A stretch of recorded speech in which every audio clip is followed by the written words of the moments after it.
하루도 평안하셨습니까?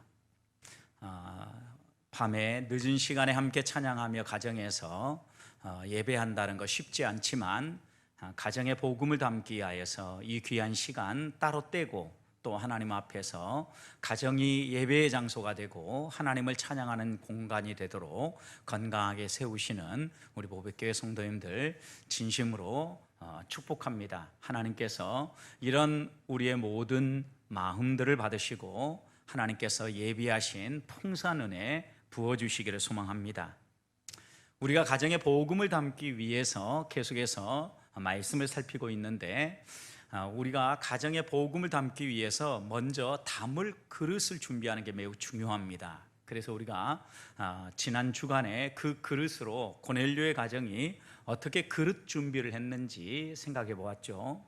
가장 중요한 그릇은 하나님을 경외하는 것입니다. 하나님을 경외함이 우리의 마음 속에 또 우리의 생각 속에만 머무는 게 아니라 우리 행동으로 표현되어져서 항상 우리 주변에 있는 사람들을 돌아보고 구제하는 삶으로, 그리고 이 구제하는 삶에서 끝나는 게 아니라 하나님을 경외함이 또 하나님 앞에 나아가서 나의 연약함을 내려놓고 도우심을 구하는 기도의 삶으로 이렇게 준비됨으로 하나님께서 채우실 수 있는 그릇이 준비된다 그랬죠. 아무리 좋은 그릇이 있고 아무리 잘 준비된 그릇이 있다 할지라도 그 그릇이 깨끗하게 다듬어져 있지 않다고 하면 하나님의 놀라운 은혜가 어찌 그 안에 담길 수 있겠습니까? 이렇게 고넬료의 가정이 준비되어졌을 때 하나님께서는 고넬료 가정에 하나님의 사자 곧 천사를 보내시죠. 그리고 그가 기도할 때에 요바에 있는 베드로를 청하라고 하나님은 고넬료에게 말씀하십니다. 결국 하나님께서는 이 베드로를 고넬료의 가정에 보내셔서 그 가정에 무언가 담을 것이 있기 때문에, 준비된 그릇 안에 채워야 될 것이 있기 때문에 하나님께서는 찾아오신 것이죠. 오늘 우리가 함께 읽었던 말씀 바로 34절에서 43절이 바로 그렇게 하나님께서 베드로를 통하여서 고넬료 가정에 준비된 그릇에 채워주신 말씀입니다. 이 말씀은 다른 말로 요약을 하면 복음이라고 말할 수 있습니다. 복음.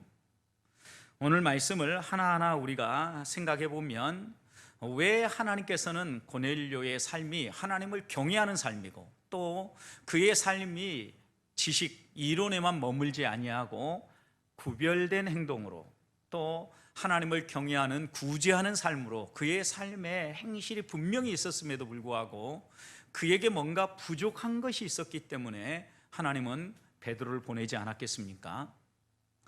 성도 여러분, 고넬료가 정말 모범적인 신앙을 하는 것 같았지만 그에게는 한 가지 부족한 것이 있었는데 그것은 다름 아닌 복음을 명확하게 이해하고 예수님을 개인의 구주로 영접하는 것, 이것이 아직 고넬료에게는 없었던 겁니다. 유대인들이 이제껏 믿어왔던 것처럼 하나님만 믿고 하나님을 경외함으로 그가 하나님 앞에서 어떻게 하면 바르게 살 것인가를 고민하면서 살아온 거죠. 그런데 지금은 이런 우리의 열심과 우리의 노력으로 아무리 애를 쓰고 힘써도 다 이룰 수 없다라는 것을 분명하게 유대인들의 삶을 통하여서 보여주지 않았습니까? 그래서 하나님께서는 이런 삶을 뛰어넘어서 우리가 구원받을 수 있는 길을 열어주셨죠. 바로 예수 그리스도를 이 땅에 보내주신 겁니다.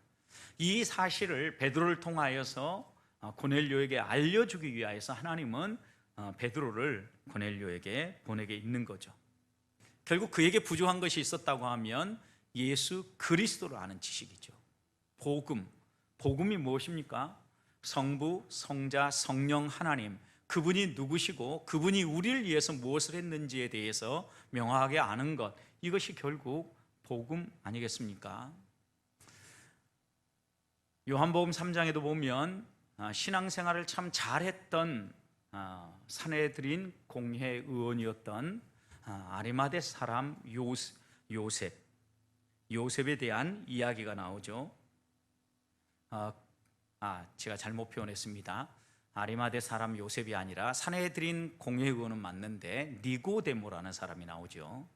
여러분, 이 니고데모가 예수님께 찾아와서 어떻게 하면 영생의 복락을 누릴 수 있는지 질문을 하지요. 그런데 여러분, 그 전에 이 니고데모는 나름대로 인정을 받은 사람이었습니다.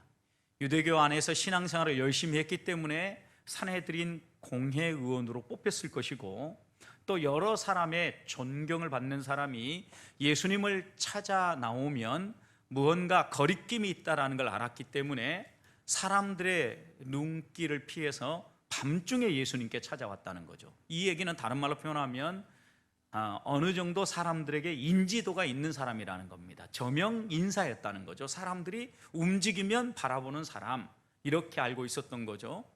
여러분, 그런 니고데모에게도 부족한 것이 있었다는 겁니다. 그가 하나님의 말씀을 많이 알고 하나님을 경외하면서 선한 일을 많이 했다 할지라도 그에게 부족한 것은 다른 게 아니라 어떻게 하면 거듭나는가, 어떻게 하면 하나님 나라의 놀라운 복락을 누리는가. 니고데모는 예수님의 행하시는 행적을 보면서 그가 하나님이 보낸 분이라는 사실을 분명히 알았죠. 일반적인 선생님들과는 다르다라는 것을 분명히 알았어요. 그래서 니고데모가 예수님께 찾아와서 물었던 것은 어떻게 하면 당신이 얘기하는 선생님이 가르치는 그것을 나도 알 수 있고 또 그런 놀라운 은혜 안으로 들어갈 수 있는가를 물었던 거죠. 그때 우리 주님께서 분명하게 말씀하시는 것은 거듭나지 아니하면, 물과 성령으로 거듭나지 아니하면 하나님 나라에 들어갈 수 없다라고 얘기하면서 실제 니고데모에게 부족한 게 뭔가를 가르쳐 주지 않습니까? 그것처럼 지금 오늘 본문에서 만나는 이 고넬료라는 사람도 하나님에 대해서 알고 또 그가 열심히 신앙생활하는 것 같았지만 예수 그리스도가 우리의 구원을 위해서 십자가에 죽으시고 부활하셨다는 사실은 알지 못했기 때문에 하나님께서는 베드로를 보내고 계신다라는 겁니다. 사랑하는 성도 여러분, 여기에서 우리가 담아야 될 복음 가운데 먼저 붙잡아야 될 것은 과연 우리는 예수 그리스도를 개인적으로 만났는가? 우리 가족들 한번 보시기 바랍니다. 함께 예배하면 여러분, 우리 가족들이 정말 예수 그리스도를 개인의 구주로 영접하고 또 예수 그리스도 때문에, 예수 그리스도의 구속 때문에 내가 제사함 받고 하나님 나라 들어간다는 걸 명확하게 믿고 있습니까? 우리 부모님들만이 아니라 자녀들까지도 이 사실을 분명히 알고 있느냐는 겁니다. 누구든지 물과 성령으로 거듭나지 않고는 하나님 나라 들어갈 수 없음을 요한복음 3장 16절에서는 하나님이 세상을 이처럼 사랑하사 독생자를 주셨으니 이는 그를 믿는 자마다, 예수 그리스도를 믿는 자마다 멸망하지 아니하고 영생을 얻을 수 있는 길을 열어주셨다는 사실, 다시 한 번 더 우리 가족들이 이 9월 가정의 복음을 담는 이달에 명확하게 다시 한번 점검하고 갈 수 있기를 소망합니다. 자, 우리가 적어도 예수 그리스도를 개인의 구주로 영접하고 거듭났다라고 하는 이 말의 의미는 무슨 뜻일까요? 우리 가정에 복음을 담았다라는 의미는 어떤 의미일까요? 여러분, 이 얘기는 하나님이 누구인가를 분명히 알고 그리고 그 하나님이 나를 위해서 무엇을 행하셨는지를 분명히 아는 겁니다. 여러분, 오늘 본문의 말씀은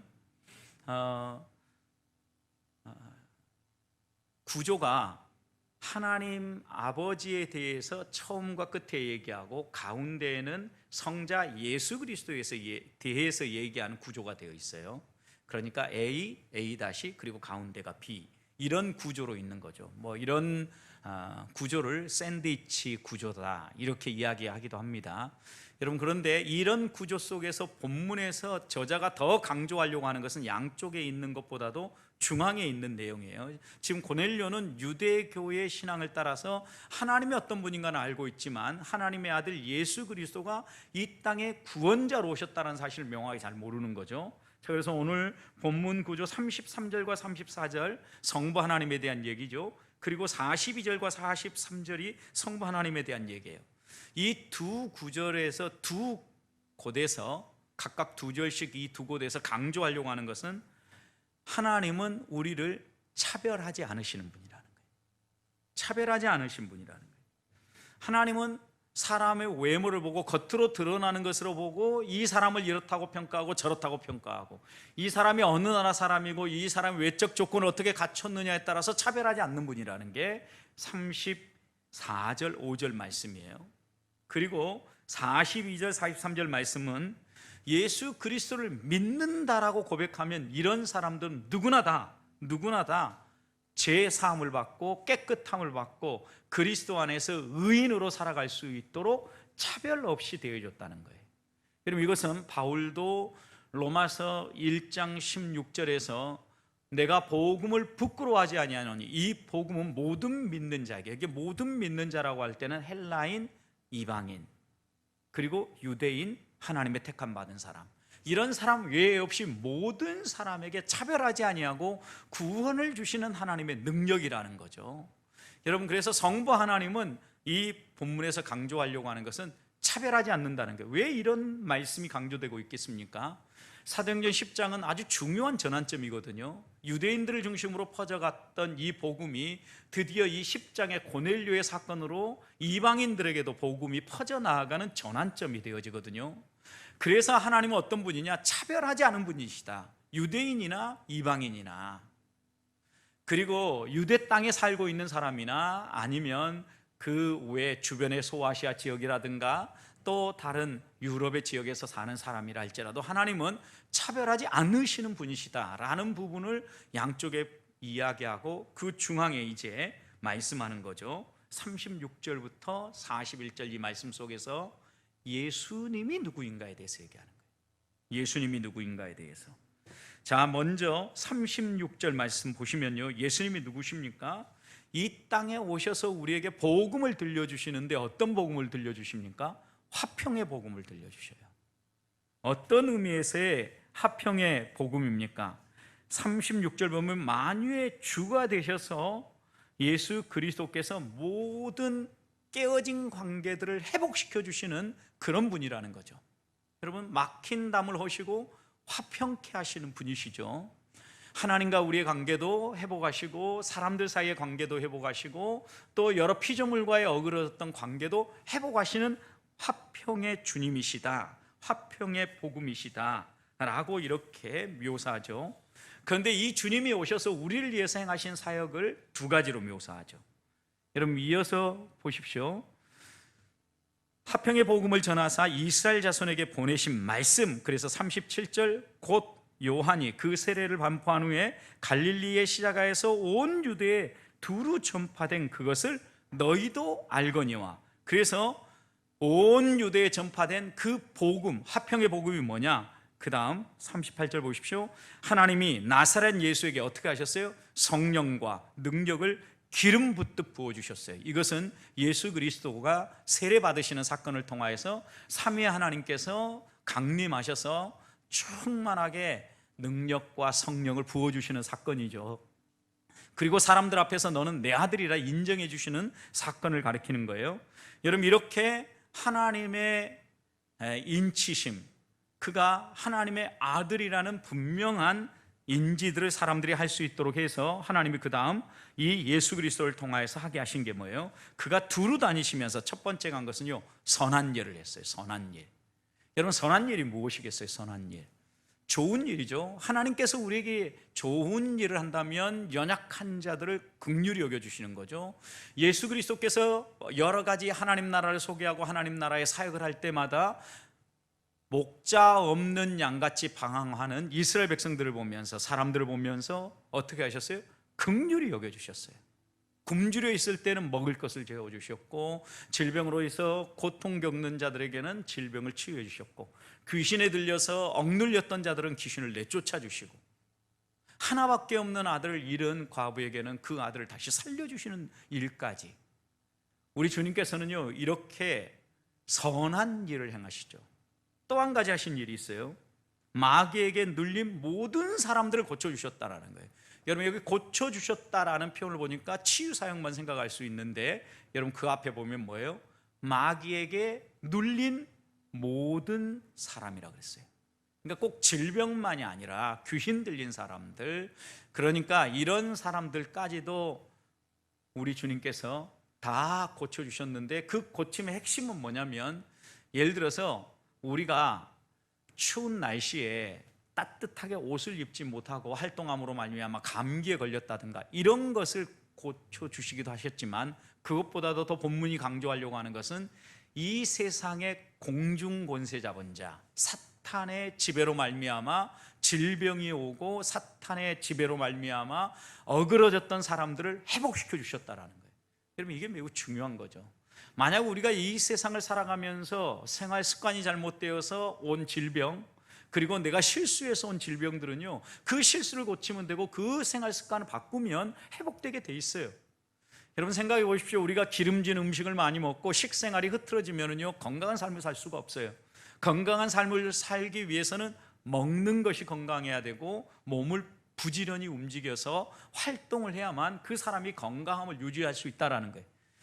우리에게 건강의 적신호가 켜졌다고 하면 적어도 이 둘 중에 하나가 문제가 생긴 거예요. 그러면 이 둘 중에 한 가지를 바로 잡으면, 당장은 아니라 할지라도 지속적으로 그렇게 생활하다 보면 바로 잡히게 돼 있어요. 회복되게 돼 있다고요, 여러분.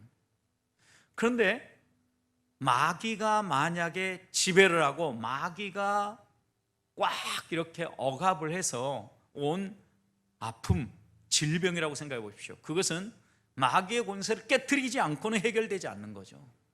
여러분, 우리 주님께서 오셔서 치유하신 것은요, 결국 이 세상의 공중 권세 잡은 자, 곧 사단의 권세를 멸하시는 사건으로 화평의 복음을 우리에게 들려주셨다는 거예요.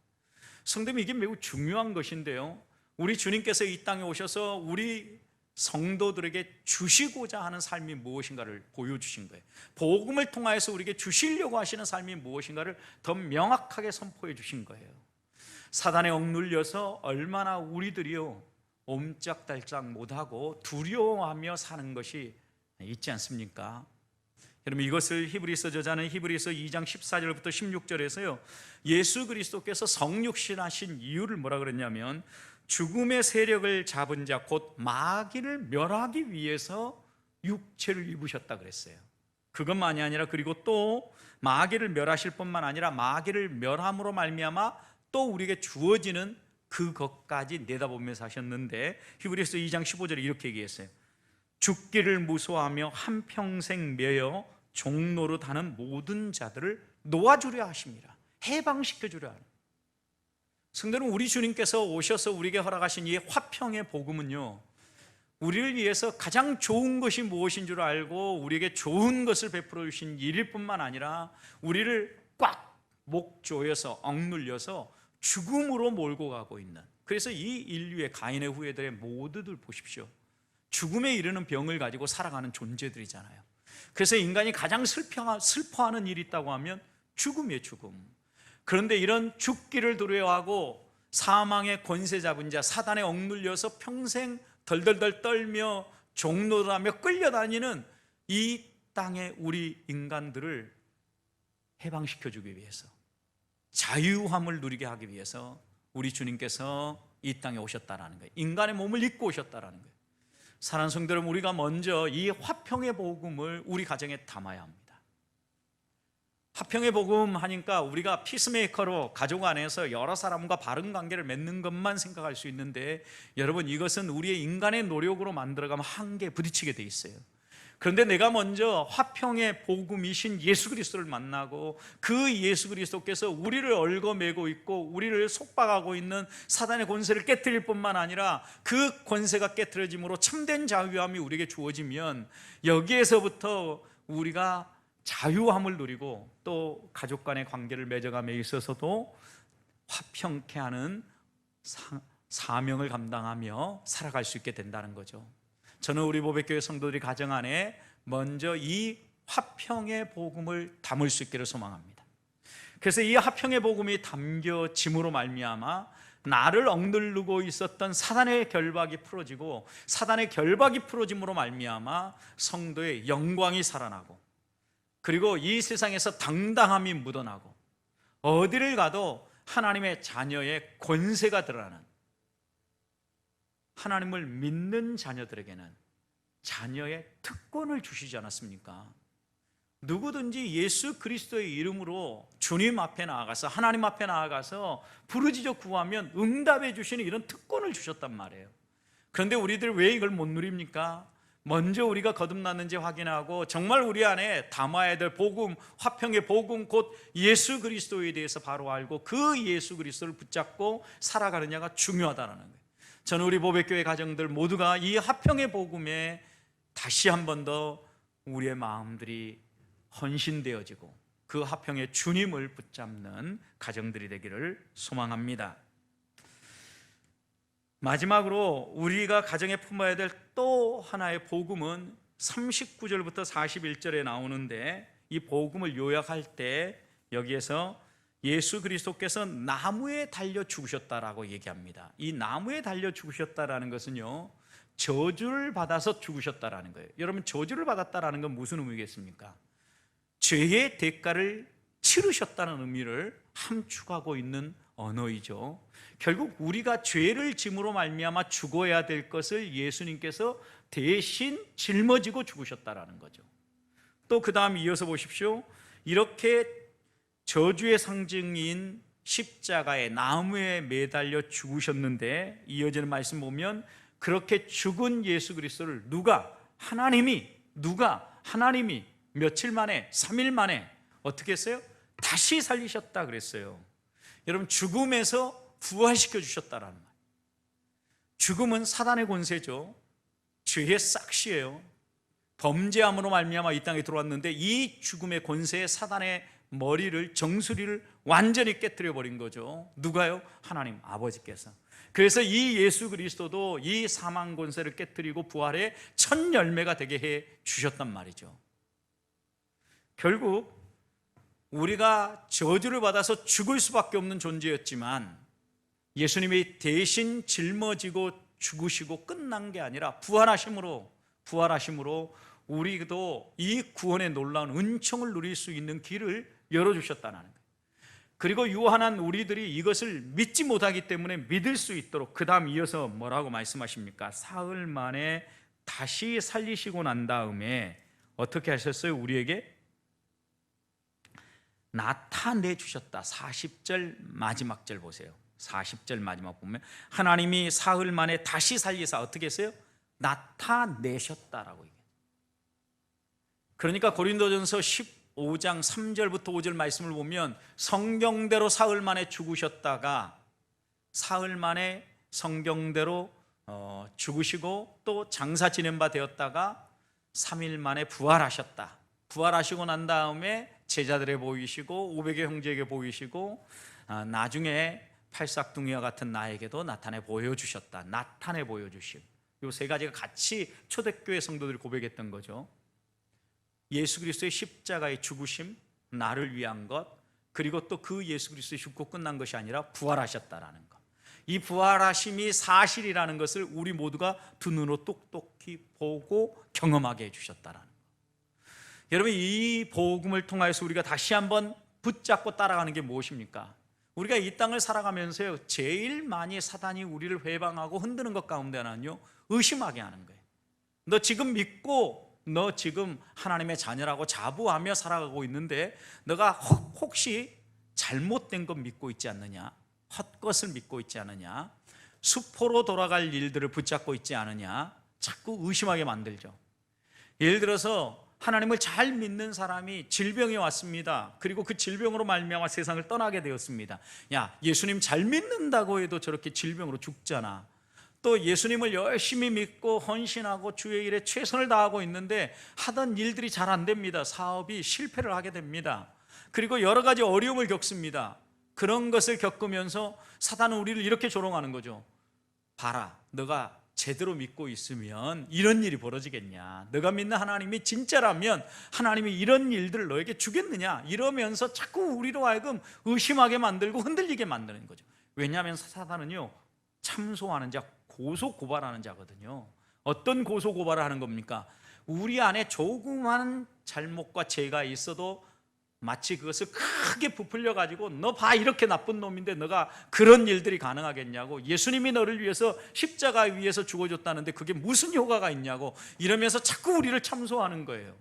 여러분, 그래서 우리가 가정에 담아야 될 두 번째 복음은요, 화평의 복음일 뿐만 아니라 부활의 복음이에요. 부활의 복음. 이 부활의 복음은요, 여러분 생각해 보십시오. 우리의 노력과 우리의 열심으로 얻어지는 게 아니라는 거죠.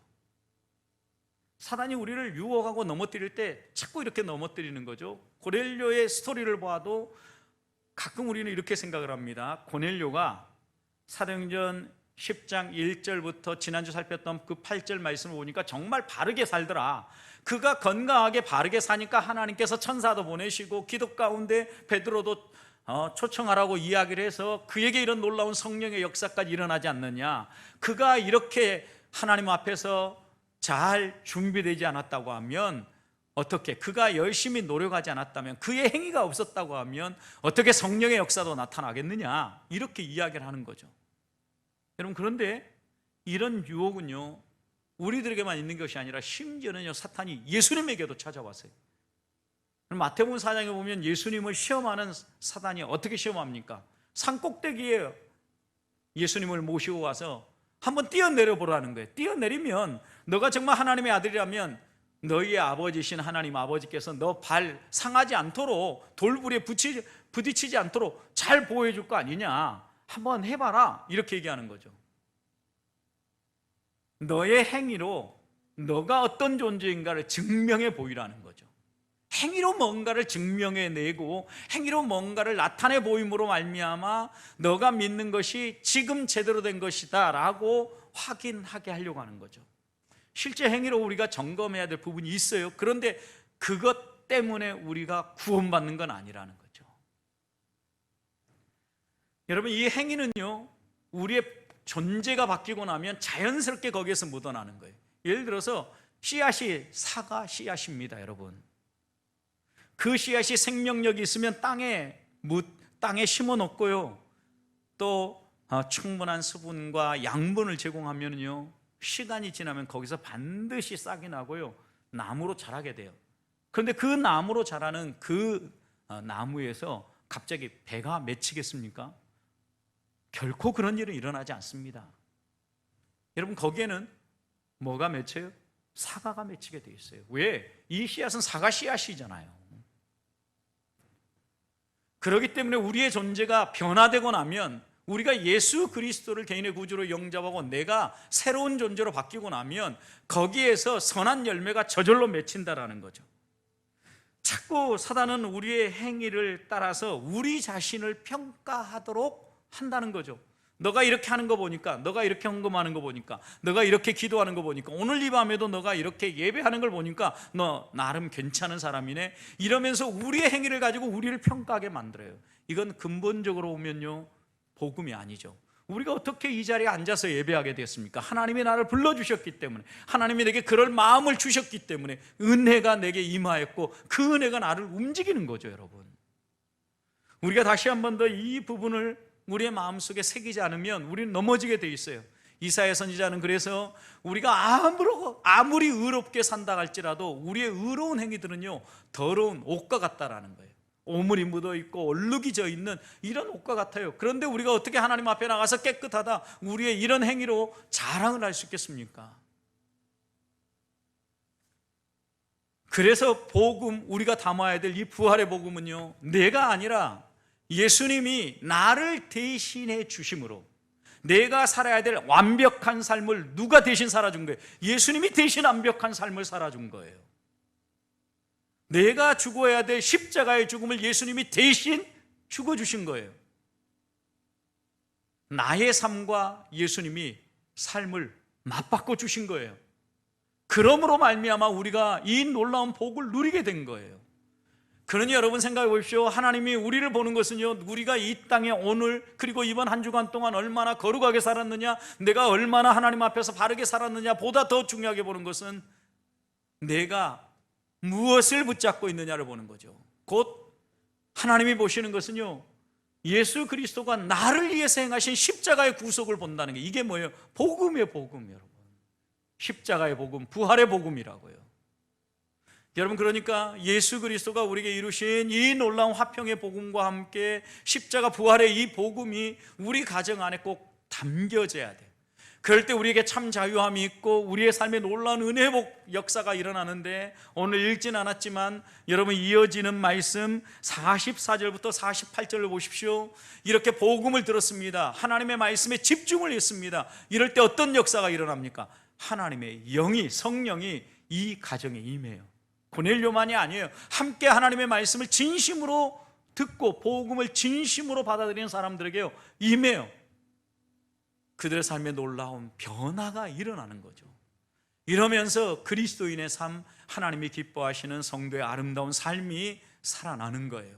저는 우리 보배교회 성도들이 다시 한 번 더 우리가 넘어지고 실패하고 우리 안에 악한 뿌리들이 나타날 때마다 내 노력과 내 열심으로 행동을 바꾸고자 애쓰는 게 아니라 그렇게 행동하게 만든 내 속사람, 아직도 나를 억압하고 있고 나를 억누르고 있는 게 사단이라고 하면 그 사단을 꺾으신 우리 주님을 다시 한번 붙잡고 물과 성령으로 내가 정말 거듭났는지 다시 한번 더 확인하면서 그 예수 그리스도께서 우리에게 주신 화평의 복음과 십자가 부활의 복음을 붙잡음으로 우리 가정에 놀라운 열매들이 풍성하게 맺히는 삶을 살아야 되지 않겠습니까?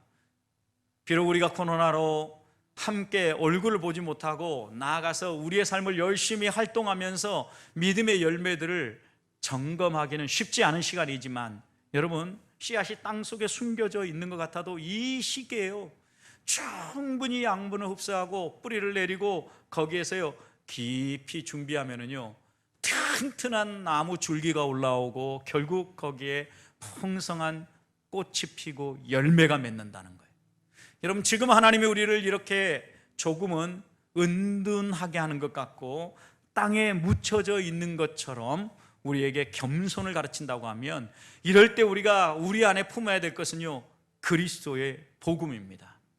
그 복음이 우리의 가정을 더 풍성하게 꽃피울 것이고 그 복음이 우리의 가정에 풍성한 열매를 맺게 할 것입니다. 오늘 다시 한 번 더 우리들이 가까이 해야 될 것이 무엇인가를 마음에 새기십시다. 이런 놀라운 복음을 언제나 우리가 들을 수 있고 우리에게 가르쳐주는 곳이 어디입니까? 교회입니다. 그리고 또 왜 교회가 이런 복음을 가르쳐 줍니까? 교회 가면요 하나님의 말씀을 계속해서 들려주기 때문입니다.